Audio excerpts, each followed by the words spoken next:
Breaking news తెలంగాణలో లగచర్ల అంశం ఇప్పుడు హాట్ టాపిక్ గా మారింది. లగచర్లలో ప్రభుత్వ అధికారులపై దాడుల ఘటనలో కొత్త విషయాలు వెలుగులోకి వస్తున్నాయి. అయితే బిగ్ టీవీ చేతికి ఇప్పుడు పట్నం నరేందర్ రెడ్డి రెచ్చగొట్టే వ్యాఖ్యల వీడియో ఒకటి చిక్కింది. కాంగ్రెస్ నేతలైనా అధికారులైనా దాడులు చేయండి అంటూ పట్నం రెచ్చగొట్టినట్లుగా ఆ వీడియోలో చాలా క్లియర్ గా కనిపిస్తుంది. ఏదైనా జరిగితే కేసీఆర్, కేటీఆర్, హరీష్ రావు చూసుకుంటారు అంటూ నరేందర్ రెడ్డి శ్రేణులకు పిలుపునివ్వటం ఇప్పుడు హాట్ టాపిక్ గా మారింది. ఎవరు వచ్చినా సరే దాడులు చేయండి అంటూ నరేందర్ రెడ్డి అన్నట్లుగా ఈ వీడియోలో మనకి కనిపిస్తుంది. నరేందర్ రెడ్డి వ్యాఖ్యల తరువాతే స్థానికులు దాడి చేసినట్లు తెలుస్తోంది. కేటీఆర్ మన వెనుక ఉన్నారంటూ పదే పదే పట్నం నరేందర్ రెడ్డి చెప్పినట్లుగా తెలుస్తోంది. ఏం సోయలేదని అడుగుతున్నాను. ముఖ్యమంత్రి రేవంత్ రెడ్డి గారు ఇక్కడ ఉన్న ఓట్లు వేసుకొని, ఈ ప్రజల ఓట్లు వేసుకొని, రైతుల ఓట్లు వేసుకొని నువ్వు ముఖ్యమంత్రి గెలిచినావు కదా, నీకు ఇంతనైనా సోయలేదా అని అడుగుతున్నాను నేను. ఎందుకంటే ఈ యొక్క రైతుల భూములు గుంజుకొని కష్టపడి సంపాదించుకొని వాళ్ళు అప్పు తెచ్చి అక్కడ తీసుకొని 2 ఎకరాలు 3 ఎకరాలు కొని వ్యవసాయం చేస్తున్నారు. రైతుల భూములు నువ్వు ఫార్మా చేస్తా అంటే ఇప్పటికైనా మేము డిమాండ్ చేస్తున్నాం, హెచ్చరిస్తున్నాం. ఇక్కడ ఫార్మా కంపెనీ పెడితే తరిమి కొడతామని చెప్పి తెలియజేసుకుంటున్నాం. ఎవరు లీడర్ వచ్చినా కూడా ఈసారి పెద్ద ఎత్తున మొన్న జరిగింది చిన్న ఉదాహరణ అనుకోండి, మీరు అంతకన్నా ఎక్కువ డబుల్ ట్రిపుల్ గా మీకు గ్రామాలలో ఎక్కడికి వచ్చినా కూడా తరిమి కొడతామని కాంగ్రెస్ నాయకులను కానీ, ముఖ్యమంత్రి రాని, కాంగ్రెస్ నాయకులు రాని, కలెక్టర్ రాని ఎవరు వచ్చినా తరిమి కొడదాం. బీఆర్ఎస్ పార్టీ అండగా ఉంటుంది, కేటీఆర్ గారు అండగా ఉంటారు, హరీష్ రావు గారు అండగా ఉంటారు, కేసీఆర్ గారు కూడా అండగా ఉంటారు. నిన్ననే కేటీఆర్ గారితో మీటింగ్ పెట్టి చెప్పినా ఇదంతా చెప్తే చాలా చూసినాడు. ఈసారి అవసరం అనుకుంటే మనమే పోదాం, అందరిని ధైర్యంగా ఉండమని చెప్పినాడు. అందుకే తండకు వచ్చినాం.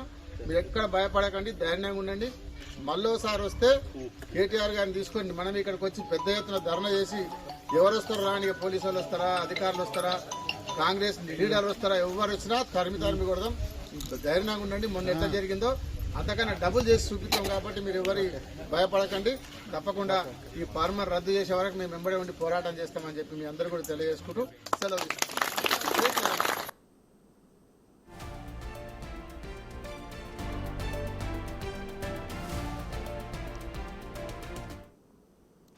విన్నారు కదా పట్నం నరేందర్ రెడ్డి అసలేం మాట్లాడారో, ఎలా రెచ్చగొట్టారు అనేది. ఇక ఇదే అంశంపై పూర్తి డీటెయిల్స్ ను మా అసోసియేట్ ఇన్పుట్ ఎడిటర్ ఇటు నగేష్ అందిస్తారు. నగేష్ చెప్పండి, ఇటు చూస్తే డైరెక్ట్ గా పట్నం నరేందర్ రెడ్డి క్లియర్ గా ఆయన వ్యాఖ్యానించడం జరిగింది. అది ఎవరైనా సరే, కాంగ్రెస్ నేతలైనా లేకపోతే అధికారులైనా ఎవరొచ్చినా సరే తరిమి కొడదాం అంటూ కూడా ఆయన ఒక పిలుపునిచ్చారు. దీన్ని ఎలా చూడాలి? ఒక పొలిటీషియన్ స్థాయిలో ఉన్న ఆయన ఇటువంటి వ్యాఖ్యలు చేయడం అసలు ఎలా చూడాలంటారు? ఖచ్చితంగా ఇది రాంగ్ పర్సెప్షన్ చేయడం అనేది స్పష్టంగా అర్థమవుతుంది. ఎందుకంటే ప్రజలను ఒక మార్గదర్శకత్వంలో తీసుకెళ్లాల్సిన రాజకీయ నేతలు కావచ్చు, అధికారులు ఎవరైనా సరే ప్రజలకు ఇది మంచి అంటే మంచి, ఇది చెడంటే చెడని చెప్పాల్సిన పరిస్థితి ఉంది. కానీ ఒక పార్టీ అధికారంలోకి రాలేదు, మమ్మల్ని ప్రజలు మళ్ళీ అధికారంలోకి కూర్చోబెట్టాలని చెప్పి కుట్రకోణంలో వచ్చి ప్రజల్ని రెచ్చగొట్టే విధంగా చేయడం అనేది మాత్రం చాలా, ఇది ఎవరు కూడా హర్షించదగ్గ విషయం కాదు. ఇప్పటికే చాలా మంది మేధావులు కావచ్చు, చాలా మంది విశ్లేషకులు కావచ్చు, ఇలాంటి ధోరణి మంచిది కాదు. మీ ప్రభుత్వం అధికారంలోకి రాలేకుంటే మీరు ప్రజాస్వామ్యబద్ధంగా ధర్నాలు కానీ, మీరు సామాజికంగా ఏదైతే చేయాల్సి ఉందో అలాంటివి శాంతియుతంగా నిరసనలు చేపట్టండి, అధికారులకు మీ సమస్యలు విన్నవించండి. కానీ తరిమి కొట్టండి, వాళ్ళపైన రాళ్ళేయండి, చంపేయండి, సీఎం వచ్చినా, మంత్రులు వచ్చినా, కాంగ్రెస్ పార్టీ వాళ్ళు వచ్చినా, అధికారులు వచ్చినా, ఐఏఎస్లు వచ్చినా ఊరుకోకండి. వాళ్ళని ఇష్టం వచ్చిన రీతిలో కొట్టండి, తరిమి కొట్టండి అన్న వ్యాఖ్యలు చేయడం ప్రజల్ని మాత్రం ఒక రకంగా ఉద్రిక్త పరిస్థితులకు తీసుకెళ్లడమే. ఈ రోజు జరిగిన ఇష్యూ ఏంటో కొడంగల్ లగచర్లలో జరిగిన ఇష్యూని బట్టి చూస్తే 100 మందికి పైగా అందులో పార్టిసిపేట్ చేశారు. ఇప్పటికే 16 మంది అరెస్ట్ అయ్యారు, మరో 10 మంది అరెస్ట్ అవ్వడానికి సిద్ధంగా ఉన్న పరిస్థితి. 47 మంది ఇందులో కుట్రదారులుగా గుర్తించారు. అంటే వాళ్ళందరూ రాళ్లు వేయడం, కొట్టడం, వాళ్ళందరూ గుర్తించారు. వాళ్ళందరిపైన కేసులు అయ్యి పోలీస్ స్టేషన్ల చుట్టూ తిరగడం అంటే ఆషామాషి వివరం కాదు. ప్రభుత్వ ఉద్యోగుల పైన దాడి చేసే సమయంలో కూడా కఠిన చట్టాలు అమలవుతుంటాయి. ఎందుకంటే ప్రభుత్వ ఉద్యోగి విధి నిర్వహణలో ఉన్నప్పుడు ఎవరు అతని పైన దుర్భాషలాడినా, కొట్టినా కూడా నాన్ బెయిలబుల్ కింద కేసులుంటాయి. ఆ దీర్ఘకాలం వీళ్ళకి విదేశాలకు వెళ్ళాలన్నా పాస్పోర్ట్లు రావు, వాళ్ళకి చాలా రకమైన ఇబ్బందులు ఎత్తుంటాయి. ప్రభుత్వ పథకాలు కూడా వీళ్ళు ప్రభుత్వ అధికారుల పైన దాడి చేశారని చెప్పి బ్లాక్ లిస్ట్ లో పెట్టే అవకాశం ఉంటుంది. మరి వాటన్నిటికీ పట్నం నరేందర్ రెడ్డి బాధ్యత వహిస్తాడంటే ఏమీ ఉండదు. ఆయన రాజకీయ నేతగా ఈ రోజు రెచ్చగొడతాడు, రేపు పొద్దున అవసరమైతే వేరే పార్టీలోకి వెళ్ళి ఆయనకు సంబంధించిన ఆయన వ్యాపారాలు చూసుకొని ఆయన వ్యాపారాలు చేసుకుంటాడు. కానీ ఈ రోజు ఎవరైతే వాళ్ళు అధికారుల పైన దాడులకు పాల్పడ్డారో మరి వాళ్ళకు అంతగా ఎవరు ఉండాలి? ఈ క్వశ్చన్ మాత్రం చాలా మందిలో వస్తుంది. కొడంగల్ తో పాటు ఆ లగచర్ల చుట్టుపక్కల ప్రాంతాల ప్రజలు కూడా ఇదే విషయాన్ని చర్చించుకుంటున్నారు. మళ్ళీ రెచ్చగొట్టారు, వాళ్ళపైన దాడులు చేయించారు, ఈ రోజు కేసులు అవుతున్నాయి. మాకు ఎవరు బెయిల్ ఇప్పియాలి, మమ్మల్ని ఎవరిని జైల్లోకి వెళ్ళి తీసుకురావాలి. కొంతమందికి పాపం గర్భిణీ స్త్రీలు ఉన్నారు, వాళ్ళ భర్తల్ని కూడా వాళ్ళు ఈ దాడిలో ఉన్నారు కాబట్టి వాళ్ళని తీసుకెళ్లారు. మరి వాళ్ళందరికీ ఎవరు సహాయం చేయాలి? పట్నం నరేందర్ రెడ్డి లాంటి చేస్తారంటే చేయరు. పట్నం నరేందర్ రెడ్డి ఈ రోజు ఈ కుట్రను పురుగొల్పి వాళ్ళందరితో దాడులు చేసి జైల్లో ఉన్నాడు. మరి ఎవరు సహాయం చేయాలి? ఏదైనా సరే ప్రభుత్వం చేస్తున్నప్పుడు రేవంత్ రెడ్డి ముఖ్యమంత్రి కూడా క్లియర్ గా ఒక విషయం చెప్పాడు ఢిల్లీ మీడియా మీట్ లో కూడా. ఫార్మా కంపెనీ వస్తుందా అన్నది లేదు పక్కన పెడితే అధికారుల పైన దాడులు చేయడం ఎంతవరకు సమంజసం? ప్రభుత్వము పాలించే దిశగా కొన్ని కార్యక్రమాలు చేపడుతుంది. ఆ కార్యక్రమాలు వద్దా లేదా అనేది ప్రజల నుంచి వచ్చే స్పందనను బట్టి ప్రభుత్వము అప్పుడు ఒక సమీక్ష నిర్వహిస్తుంది, దాన్ని బట్టే ప్రభుత్వం ముందుకెళ్తుంది. అంతేగాని బలవంతంగా ఎవరి భూమిలో లాక్కొని ఏదో చేయాలనే ఉద్దేశం తమకు లేదని చెప్పి క్లియర్ గా చెప్పాడు.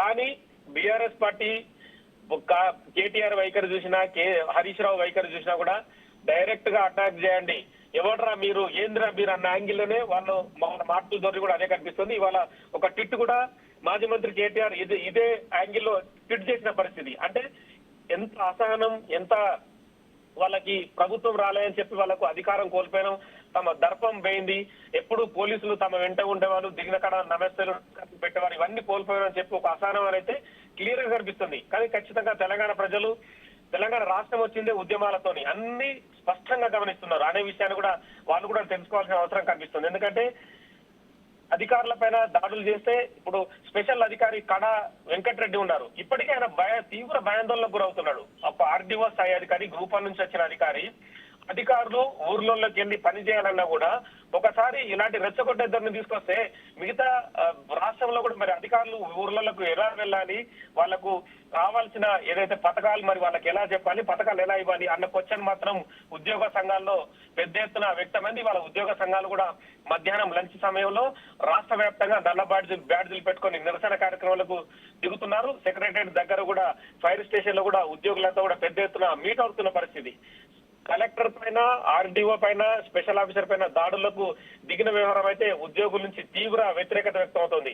ఒక ప్రభుత్వాన్ని పాలించిన మాజీ మంత్రులు, మాజీ ఎమ్మెల్యేలే ఇలా రెచ్చగొట్టే ధోరణి తీసుకొస్తే తమ పరిస్థితి ఏంటి? తాము అంటే ఎవరు అధికారంలో ఉన్నా ఖచ్చితంగా ప్రభుత్వాన్ని నడపాల్సింది అధికారులే కాబట్టి నేతలు ఖచ్చితంగా సమన్వయం పాటించాలి. నేతలు రెచ్చగొట్టే ధోరణి తీసుకొచ్చి అధికారులను కొట్టించే పరిస్థితి, చంపించే పరిస్థితి తీసుకురాదని చెప్పడం వాళ్ళు డిమాండ్ చేస్తున్నారు. ఇవాళ కూడా రాష్ట్ర వ్యాప్తంగా నిరసనలకు పిలుపునిచ్చారు. ప్రస్తుతం అయితే నరేందర్ రెడ్డి చెర్లపల్లి జైల్లో ఉన్నారు. కస్టడీ పిటిషన్ ఇవాళ కొడంగల్ కోర్టులో విచారణకు రానుంది. 5 రోజుల కస్టడీకి పోలీసులు అడిగారు. ఆ 5 రోజుల కస్టడీ విచారణలో కూడా నరేందర్ రెడ్డి చెప్పే విషయాలు చాలా కీలకం కానున్నాయి. మాజీ మంత్రి కేటీఆర్ చెప్పడం వల్లే ఈ వ్యవహారాన్ని నడిపామని చెప్పి రిమాండ్ రిపోర్ట్ లో కూడా ఆల్రెడీ వాంగ్మూలం మాజీ ఎమ్మెల్యే నరేందర్ రెడ్డి ఇచ్చారు. ఇవాళ అంటే కస్టడీకి తీసుకుంటే కనుక ఎవరైతే సురేష్ రాజు కావచ్చు, బ్రదర్ మహేష్ కావచ్చు, మిగతా వ్యక్తులు ఎవరైతే ఉన్నారో వాళ్ళందరి పాత్ర పైన కూడా ఖచ్చితంగా మిగతా విషయాలు వెలుగులోకి వచ్చే అవకాశం కనిపిస్తుంది. అయితే నగేష్ ఇటు చూస్తే పదే పదే మీరు వాళ్ళని రెచ్చగొట్టడం, దానికి తగ్గట్టుగానే మీకేం జరిగినా మన వెనక కేటీఆర్ ఉన్నారు, కేసీఆర్ ఉన్నారు అని వ్యాఖ్యానించడం. ఇప్పుడు రిమాండ్ రిపోర్ట్ లో కూడా చాలా క్లియర్ గా కేటీఆర్ హస్తం కూడా దీంట్లో ఉందని ఆయన ఒప్పుకున్నారు. మరి కేటీఆర్ ని ఎప్పుడు అరెస్ట్ చేసి ఇన్వెస్టిగేషన్ చేసే అవకాశం ఉందనుకోవచ్చు? నేను ఆల్రెడీ బీఆర్ఎస్ పార్టీ ఒక వ్యూహాన్ని పన్నుతోందని చెప్పొచ్చు. నిన్న కూడా కేటీఆర్ అరెస్ట్ అంటూ కూడా వాళ్ళు సోషల్ మీడియాలో ప్రచారం చేసి రాత్రంతా కూడా పెద్ద ఎత్తున కార్యకర్తల్ని నందినగర్ లో ఇంటి వద్ద మోహరించిన పరిస్థితి. అంటే తమకు ఏదో రకంగా సానుభూతి రావాలి, తమ వైపున అంటే ప్రభుత్వము పైన మేము పోరాడుతున్నాము అనేది వాళ్ళు తీసుకొస్తున్నారు. కానీ ప్రభుత్వం దీనిపైన స్పష్టంగా ఒకటే చెప్తుంది, అంటే తాము ఏదైతే ఫార్మా కంపెనీలు కావచ్చు, ఇంకేదైనా ఇంటర్నేషనల్ కంపెనీలు కావచ్చు, వాళ్ళు తీసుకురావడం ఉద్దేశం ఏంటంటే అక్కడ ఆ చుట్టుపక్కల ప్రాంతాన్ని డెవలప్ చేయడం, ఉపాధి కల్పించడం, ఉద్యోగ అవకాశాలు కల్పించడం. భారతదేశంలో ఉన్న తెలంగాణ రాష్ట్రం అనేది ప్రపంచ పారిశ్రామికరణకు అనుకూలంగా ఉంది, ఉద్యోగ అవకాశాలు ఎప్పటికప్పుడు పెరుగుతుండాలనేది తమ భావన చెప్తున్నారు. కానీ బీఆర్ఎస్ పార్టీ దీనికి వ్యతిరేక దిశలో ప్రయాణిస్తున్నట్టు కనిపిస్తుంది. ఎందుకంటే మాజీ ఎమ్మెల్యేలను, మాజీ కార్పొరేషన్లను రెచ్చగొట్టి, ప్రజలను రెచ్చగొట్టి దాడులు చేయండి అని యాంగిల్ తీసుకొస్తుంది. రిమాండ్ రిపోర్ట్ లో కూడా క్లియర్ గా చెప్పారు పోలీసులు. 84 సార్లు సురేష్ తో నరేందర్ రెడ్డి మాట్లాడే ఉద్దేశం కూడా ఇక్కడ స్పష్టంగా అర్థమవుతుంది. ఇక మాజీ మంత్రి కేటీఆర్ తమ వెనుకడి నుండి నడిపించారనే విషయం కూడా స్పష్టంగా చెప్తున్నారు.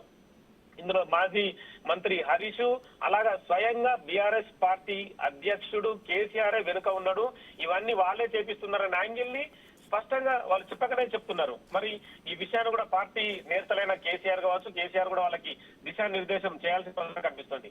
లేదంటే అఖిలపక్షాన్ని పిలిచి మాట్లాడాలన్న ఒక డిమాండ్ కూడా చేయొచ్చు. మరి ఇలాంటి పరిస్థితులు అయితే బీఆర్ఎస్ పార్టీలు ఎక్కడ కనిపించడం లేదు. ఎంతసేపటికి దాడులు చేయాలి, ఏ కంపెనీ తెలంగాణ రాష్ట్రానికి రాకూడదు, తెలంగాణ రాష్ట్రంలో ఉన్న నిరుద్యోగులంతా పోరంబోకుల్లోగా తిరగాలనే యాంగిల్ వాళ్ళు ప్రదర్శిస్తున్నారు. ఇప్పటికీ 10 ఏళ్ల కాలంలో తెలంగాణ రాష్ట్రంలో ఉద్యోగాలు ఇయ్యక చాలా మంది నిరుద్యోగులు చాలా మంది ఇప్పటికీ ఇబ్బందులు పడుతున్నారు. కాంగ్రెస్ పార్టీ వచ్చిన తర్వాత ఇప్పటికే వేలాది మంది ఉద్యోగాలు ఇచ్చే దిశగానే ముందుకు సాగుతుంది. నెక్స్ట్ తదుపరి యాంగిల్లో కూడా అంటే ప్రైవేట్ కంపెనీలను తీసుకురావడం కావచ్చు, ప్రభుత్వ ఉద్యోగాలు ఇవ్వడానికి ఎక్కడెక్కడ ఖాళీలు ఉన్నాయన్న యాంగిల్నే ఇక్కడ తీసుకుపోతుంది. కానీ ఇవన్నీ కూడా ఖచ్చితంగా బీఆర్ఎస్ పార్టీ ఏదైనా ప్రజాస్వామ్య పద్ధతిలో ఇంకో యాంగిల్లో నిరసనలు చేయడం కానీ ఇలా అటాకింగ్ చేయడం సరికాదని చెప్పి కూడా మిగతా విపక్ష పార్టీలన్నీ కూడా ఇదే డిమాండ్ చేస్తున్నాయి. అయితే నగేష్, ఇటు చూస్తే ప్రభుత్వం మారిన తర్వాత కన్స్ట్రక్టివ్ గా ఇటు పాలిటిక్స్ చేసే బదులు కావాలని ఇట్లా జనాల్ని రెచ్చగొట్టడం, ఎస్పెషల్లీ ఇక్కడ సీఎం సొంత నియోజకవర్గమైన కొడంగల్ లాంటి ప్లేస్ లో ఇటువంటి రెచ్చగొట్టే ప్రయత్నాలు చేయటం, వీటన్నిటిని ఎలా చూడాలి? బీఆర్ఎస్ అసలు స్ట్రాటజికల్ గా ఏం చేయాలి అనుకుంటుంది అనుకోవచ్చు? వాళ్ళకు స్ట్రాటజికల్ ప్రణాళిక అనేది ఏది అవసరం లేదు. ఏంటంటే డైరెక్ట్ గా ప్రజల్ని, వాళ్ళకి సంబంధించిన కొంతమంది కార్యకర్తలు ఎవరైతే పెంచి పోషించారో బీఆర్ఎస్ పార్టీ సోషల్ మీడియా కూడా అలాంటి ధోరణి పాటిస్తుంది. రెచ్చగొట్టే ధోరణి. సోషల్ మీడియాలో ఏ పోస్ట్ పెట్టినా ప్రజల్ని రెచ్చగొట్టే విధంగానే పోస్టులు పెట్టాలని చెప్పి లక్షల జీతాలు ఇస్తూ కొంతమందిని మాజీ సంబంధించిన మీడియా ప్రతినిధులు, మాజీ పత్రికలు పనిచేసే వాళ్ళందరినీ పెట్టుకుని ఇష్టం వచ్చిన రీతిలో ప్రవర్తిస్తున్నారనేది స్పష్టంగా అర్థమవుతుంది. అంటే వాళ్ళ ఉద్దేశం ఏంటంటే 10 ఏళ్ల కాలం ఒక పార్టీ మారి ఇంకో పార్టీ అధికారంలోకి వచ్చినప్పుడు కొంత సమయం పాటించాలి, అన్ని రకాల విషయాలు బేరీజ్ చేసుకోవాలి.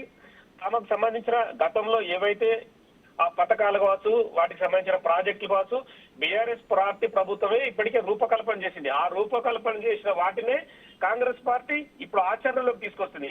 మరి ఆచరణలోకి మేము తీసుకురాలేదు, ప్రజలు నష్టపోతున్నారనే యాంగిల్నే ప్రదర్శిస్తున్నారు. అంటే ఎంతసేపటికి రేవంత్ రెడ్డి వల్ల కాంగ్రెస్ ప్రభుత్వం అధికారంకి వచ్చిందనేది ఒక యాంగిల్ కేటీఆర్ కు కనిపిస్తున్నట్టుగా ఉంది. ఈ క్రమంలోనే వ్యక్తిని అటాక్ చేస్తే వ్యవస్థను నాశనం చేయాలనే ఉద్దేశంతోనే మాజీ మంత్రి కేటీఆర్ ముందుకెళ్తున్నట్టుగా స్పష్టంగా అర్థమవుతుంది. ఈ విపక్ష పార్టీలు కూడా చెప్తున్నాయి. అంటే నిరసన సంబంధించి ప్రజాస్వామ్య పద్ధతిలో ఆందోళన దిగచ్చు, ధర్నాలు చేయొచ్చు, ఇంకోటి చేయొచ్చు.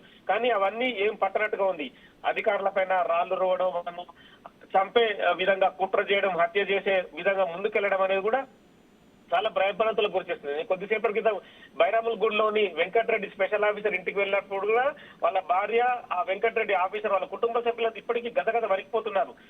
పేపర్లు చూసిన తర్వాత హత్యకు కుట్ర పన్నారు అన్న వార్త విన్న తర్వాత వాళ్ళ ఇంకా భయం ఎక్కువైపోయింది. మరి ఇలాంటి పరిస్థితిని బీఆర్ఎస్ పార్టీ కార్యకర్తలు తీసుకురావడం ఎంత దౌర్భాగ్యమైన పరిస్థితి. ఒక అధికారి ఎంతో చదివి కష్టపడి ఒక రాష్ట్రానికి సేవ చేయాలని కావచ్చు, రాష్ట్రానికి కొత్త ఇష్యూస్ తీసుకురావడంలో తన పాత్ర ఉండాలనే ఈ ముందుకు వెళ్తుంటారు. కానీ ఆ అధికారి కుటుంబాన్ని భయభ్రాంతులకు గురి చేయడం మిగతా అధికారులను కూడా కొంత ఇబ్బందులకు గురి చేస్తుంది. మరి ఇవన్నీ కూడా స్పష్టంగా ప్రజలైతే గమనిస్తున్నారు. ఖచ్చితంగా దీనికి ఇప్పటికే ఐఏఎస్ల సంఘం కూడా తీవ్రంగా ఖండించింది. ఎందుకంటే కలెక్టర్ ప్రతీక్ జైన్ పైన దాడికి పాల్పడడం కూడా ఐఏఎస్ల సంఘం ఇలాంటి ధోరణి సరికాదు, ప్రజాస్వామ్య పద్ధతులు నిరసనలు తెలపండి, కానీ తమ పైన అటాక్ చేస్తే ప్రభుత్వాన్ని నడిపేదెవరు, అధికారులు ప్రజల దగ్గరికి సమస్యలు విని వాళ్ళ సమస్యలు పరిష్కరించేదెవరు అన్న కోణాన్ని కూడా వాళ్ళు ప్రశ్నిస్తున్నారు. సో మొత్తానికైతే ఇప్పుడు జరుగుతున్న ఇష్యూలో బీఆర్ఎస్ పార్టీకి చెందిన మాజీ మంత్రుల పాత్ర స్పష్టంగా కనిపిస్తుంది. మరి నరేందర్ రెడ్డి కస్టడీకి తీసుకున్న తర్వాత ఇంకా దీని వెనుక గత 2-3 నెలల కాలంలో ఎలాంటి విషయాలు జరిగాయి, వీళ్ళంతా సమావేశాలు కావచ్చు, రెచ్చగొట్ట ధోరణిని ఎన్ని రోజులుగా తీసుకొస్తున్నారు, ఎంతమందిని సమావేశాలకు పిలిచి వాళ్ళందరికీ ఎన్ని డబ్బులు ఇచ్చి వాళ్ళని పెంచి పోషించారనే విషయాన్ని కూడా తెలుసుకునే అవకాశం కనిపిస్తుంది. నెక్స్ట్ ఇటు ఫైనల్లీ చూస్తే కేటీఆర్ కి అరెస్ట్ భయం పట్టుకుంది అని అనుకోవచ్చా? ఫార్ములా ఈ రేస్ వ్యవహారంలో డైరెక్ట్ గా ఢిల్లీకి వెళ్ళొచ్చారు ఆయన, సీక్రెట్ మీటింగ్స్ అయినా వీటి గురించే జరిగాయంటూ కూడా అందరూ మాట్లాడుకున్న విషయం అందరికీ తెలిసిందే. ఇప్పుడు దీ మ్యాటర్ లో డైరెక్ట్ గా కేటీఆర్ పేరు ప్రస్తావనకి రావడం రిమాండ్ రిపోర్ట్ లో కొంతమంది బీఆర్ఎస్ నేతల్ని ఇంట్లో తెచ్చి కూర్చోబెట్టుకున్న విజువల్స్ కూడా మనం ఇందాక చూసాం. సో వీటిని ఎలా చూడాలంటారు? ఖచ్చితంగా అంటే వాళ్ళు ఒక రకమైన భయం అనేది కనిపిస్తుంది. ఈ మధ్య కేటీఆర్ కూడా స్వయంగా అరెస్ట్ చేసుకోండి, నేను జైల్లో వెళ్ళి యోగా చేసుకుంటాననే మాటలు కూడా మాట్లాడుతున్నాడు. అంటే సానుభూతి పొందాలనే ఒక యాంగిల్ ని తీసుకొస్తూ రెచ్చగొట్ట ధోరణిని మరో యాంగిల్ తీసుకొస్తున్నారు. ఆల్రెడీ ఏదైతే ఈ కార్ రేసింగ్ సంబంధించి ఇన్వెస్టిగేషన్ నడుస్తుంది. అలాంటి మౌడ్ ప్రిన్సిపల్ సెక్రటరీ ఏసీబీకి కంప్లైంట్ ఇచ్చారు. ఏసీబీ ఇప్పటికే చాలా విషయాలు దర్యాప్తులో సేకరించింది. అందులో క్లియర్ గా జీవో రూపంలో ఏ ఒక్క రూపాయి కూడా చెల్లించకుండా డైరెక్ట్ గా ఒక వ్యక్తి నుంచి ఇంకో వ్యక్తికి 55 కోట్లు చెల్లించారనేది స్పష్టంగా అర్థమవుతుంది. మరి కంపెనీని తీసుకొచ్చినప్పుడు కావచ్చు, అభివృద్ధిని చేస్తున్నప్పుడు ఖచ్చితంగా జీవో అనేది ప్రామాణికం. జీఏడీ నుంచి ఆ జీవో వస్తేనే ప్రభుత్వం ఈ పని చేస్తుందని తెలుస్తుంది. కానీ ఒక చిన్న లైన్ కూడా రాయకుండా డైరెక్ట్ గానే 55 కోట్లు మరి మాజీ మంత్రి కేటీఆర్ ఆ ఈ కార్ రేసింగ్ సంస్థకి ఆయన ఇప్పించాడో వాళ్ళు వీళ్ళకి ఇచ్చారో తెలియదు, కానీ మొత్తానికి యాంగిల్ తీసుకొచ్చారు. 55 కోట్ల రూపాయలు అప్పన్నంగా చెల్లించడమని చెప్పుకొస్తున్నారు. మరి 55 కోట్ల రూపాయల వల్ల రాష్ట్రానికి జరిగిన లాభం ఏంది, ఈ కార్ రేసింగ్ వల్ల లాభం ఎంత వస్తుంది అనే విషయాన్ని మాత్రం ఎక్కడ చెప్పలేదు. కానీ ప్రెస్ మీట్ లో మాత్రం 700 కోట్ల లాభాన్ని తీసుకొచ్చే విధంగా చేసేవని చెప్తున్నారు. కానీ పేపర్ మీద ఏదైనా ఉందంటే అది కూడా లేదు. ఇవన్నీ కూడా చూపించారు. కేవలం మాటల ధోరణి ద్వారా రెచ్చగొట్టి తాము లబ్ధి పొందాలనే యాంగిల్ తీసుకొస్తున్నారు. ఆ యాంగిల్ మాత్రం సరికాదని ఇప్పటికే చాలా మంది చెప్తున్నా కూడా మరి మాజీ ముఖ్యమంత్రి కేసీఆర్ కూడా ఖచ్చితంగా కొడుకు కేటీఆర్ కి అలాగే అల్లుడు హరీష్ కూడా చెప్పాల్సిన కనిపిస్తుంది. ఇప్పటికే చాలా విషయాల్లో దూకుడు ప్రదర్శించి ఆపాస్ పాలవుతున్నారనే విషయం వాళ్ళకు అర్థం అవడం లేదు. సోషల్ మీడియాను అడ్డం పెట్టుకుని 100 మందిని నియమించుకొని రాష్ట్ర ప్రభుత్వాన్ని కంట్రోల్ చేస్తాం, రాష్ట్ర ప్రభుత్వం రేపు కూలుతున్న యాంగిల్లోనే వాళ్ళ ప్రచారాలు కానీ, వాళ్ళ ట్వీట్లు కానీ, వాళ్ళ పోస్టులు కానీ తెలుస్తున్నాయి.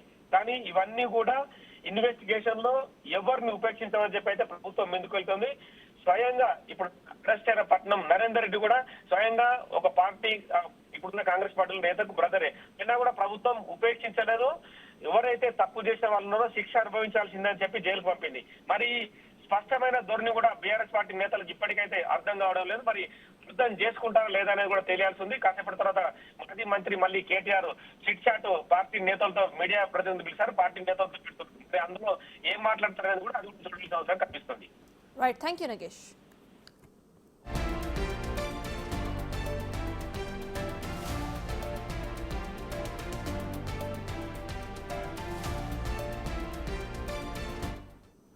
మరి ముఖ్యమంత్రికి ఏం సోయి లేదా అని అడుగుతున్నాను. ముఖ్యమంత్రి రేవంత్ రెడ్డి గారు ఇక్కడ ఉన్న ఓట్లు వేసుకొని, ఈ ప్రజల ఓట్లు వేసుకొని, రైతుల ఓట్లు వేసుకొని నువ్వు ముఖ్యమంత్రి గెలిచినావు కదా, నీకు ఇంతనైనా సోయి లేదా అని అడుగుతున్నాను నేను. ఎందుకంటే ఈ యొక్క రైతుల భూములు గుంజుకొని కష్టపడి సంపాదించుకొని వాళ్ళు అప్పు తెచ్చి అక్కడ తెచ్చుకొని 2 ఎకరాలు 3 ఎకరాలు కొని వ్యవసాయం చేస్తున్నారు. రైతుల భూములు నువ్వు ఫార్మా చేస్తా అంటే ఇప్పటికైనా మేము డిమాండ్ చేస్తున్నాం, హెచ్చరిస్తున్నాం. ఇక్కడ ఫార్మా కంపెనీ పెడితే తరిమి కొడతామని చెప్పి తెలియజేసుకుంటున్నాం. ఆఫీసర్లు వచ్చినా, అధికారులు వచ్చినా, ఎవరు లీడర్లు వచ్చినా కూడా ఈసారి పెద్ద ఎత్తున మొన్న జరిగింది చిన్న ఉదాహరణ అనుకోండి. మీరు అంతకన్నా ఎక్కువ డబుల్ ట్రిపుల్గా మీకు గ్రామాలలో ఎక్కడికి వచ్చినా కూడా తరిమి కొడతామని కాంగ్రెస్ నాయకులను కానీ, ముఖ్యమంత్రి రాని, కాంగ్రెస్ నాయకులు రాని, కలెక్టర్ రాని, ఎవరు వచ్చినా తరిమి కొడదాం. బీఆర్ఎస్ పార్టీ అండగా ఉంటుంది, కేటీఆర్ గారు అండగా ఉంటారు, హరీష్ రావు గారు అండగా ఉంటారు, కేసీఆర్ గారు కూడా అండగా ఉంటారు. నిన్ననే కేటీఆర్ గారితో మీటింగ్ పెట్టి చెప్పినా, ఇదంతా చెప్తే చాలా చూసినాడు. ఈసారి అవసరం అనుకుంటే మనమే పోదాం, అందరిని ధైర్యంగా ఉండమని చెప్పినాడు. అందుకే తండకు వచ్చినాం. మీరు ఎక్కడ భయపడకండి, ధైర్యంగా ఉండండి. మళ్ళోసారి వస్తే కేటీఆర్ గారిని తీసుకొని మనం ఇక్కడికి వచ్చి పెద్ద ఎత్తున ధర్నా చేసి ఎవరు వస్తారో రాని, పోలీసు వాళ్ళు వస్తారా, అధికారులు వస్తారా, కాంగ్రెస్ లీడర్లు వస్తారా, ఎవరు వచ్చినా తరిమి కొడదాం. ధైర్యంగా ఉండండి. మొన్న ఎట్లా జరిగిందో అంతకన్నా డబుల్ చేసి చూపిస్తాం. కాబట్టి మీరు ఎవరి భయపడకండి. తప్పకుండా ఈ ఫార్మర్ రద్దు చేసే వరకు మేము వెంబడి ఉండి పోరాటం చేస్తామని చెప్పి మీ అందరూ కూడా తెలియజేసుకుంటూ